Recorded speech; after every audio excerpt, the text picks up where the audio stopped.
Hey, what is going on, guys? This is Jake at That Fit Friend, and today I'm going to be talking about the brand new Reebok Nano 6000. So I am not going to be publishing a full performance review with the Nano 6000. I'll discuss why later on in this video, but I did want to put together a quick video and go over some of the similarities and differences between the Nano 6000 and the core Nano 12 model. Now, if you are interested in a performance review for the Nano 12, I have already published one. I'm going to link that up there, so definitely check that out. And before I dive in to the similarities and differences for these two shoes, which are timestamped down below, so jump around accordingly, I did want to give a little bit of background on the Nano 6000. Essentially, this model is a spinoff from the core Nano 12 cross-training shoe, and it is designed to tie like this old school Reebok Heritage vibe to the more new school vibe and performance of the Nano 12. So if you like some of the older Reebok shoes out there and the overall like lifestyle energy you get from them, this shoe is designed to basically tie that to the performance of the Nano 12. So for this video, I'm going to be talking about 4 key similarities between the Nano 6000 and the Nano 12.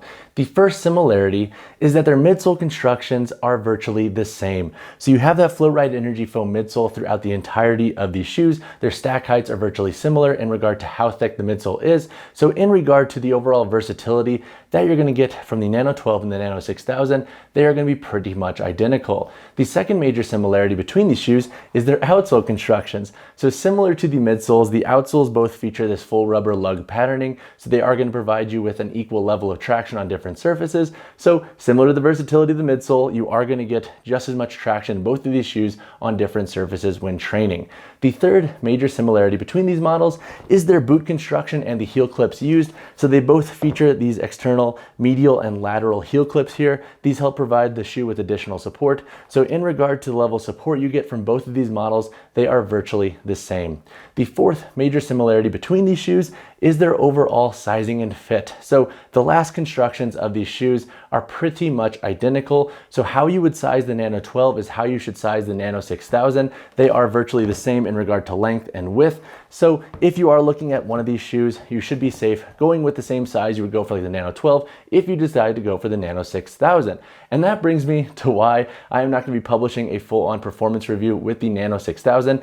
Basically, all of the construction features that would influence the shoe's overall performance in regard to stability and versatility with lifting and cross-training are the same. So both of these shoes should be pretty much identical in that context when training. But now let's talk about some of the differences between the Nano 6000 and the Nano 12. So 2 key differences to note about the Nano 6000 and Nano 12 include the upper constructions of the midfoot and forefoot. So that is probably the biggest difference between these models, besides just the overall like influence of each shoe. But essentially over here on the Nano 6000, we have an additional toe wrap around the toe box here that is not present on the Nano 12. And then we also have like the synthetic textile layer here throughout the midfoot, whereas over here in the Nano 12, it is a slightly different material. It's a little bit more synthetic in nature. We also have like this tri-color colorway scheme on the 6000. So it does give this shoe a little bit more of like an old school look. And honestly, I do dig this toe wrap here and the overall flex weave upper in the forefoot.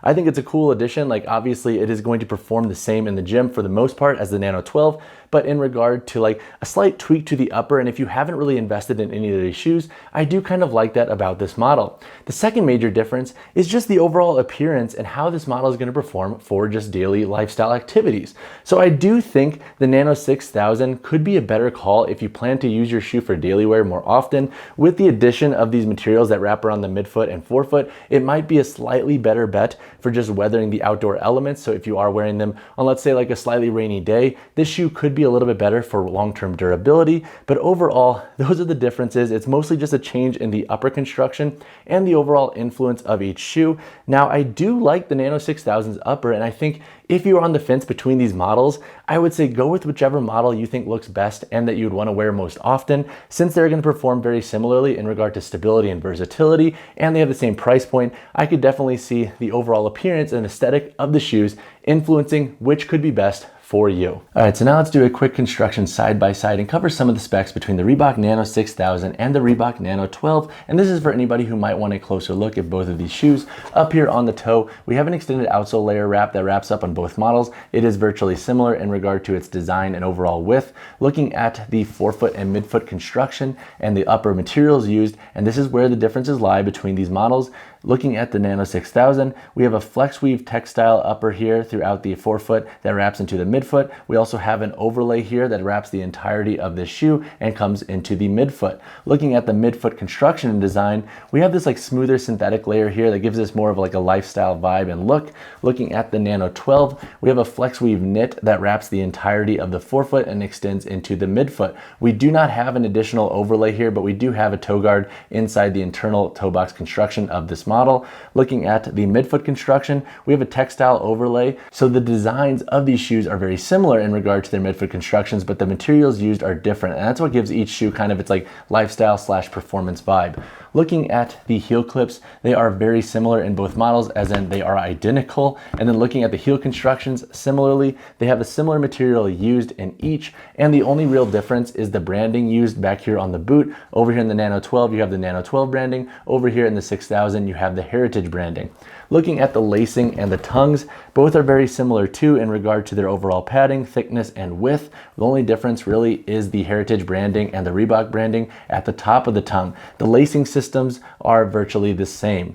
Looking at the midsole constructions, once again, they both feature Reebok Float Ride Energy Foam. The stack height of each model is the same. And then looking at the outsoles, they are both the same as well. The only real difference between the outsoles is the colorway of the Reebok Nano 6000. We do have this dual colorway down here covering the outsole. Now, when looking at the weight of each of these shoes, over here in the Reebok Nano 12, we have a weight of 11.60 ounces for my size 10 model. And then over here in the Reebok Nano 6000, we have a weight of 11.65. So even though they changed the upper constructions a little bit, it's cool to see that the weights are very similar. And then in regard to the heel to toe drops in these models, they are both consistent once again, sitting at 7 millimeters. If you have any additional questions on the construction in the Nano 6000 or the Nano 12, drop a comment down below. All right guys, that wraps up this review covering the Nano 6000. Hopefully this video was able to answer some of the questions you may have had about the Nano 6000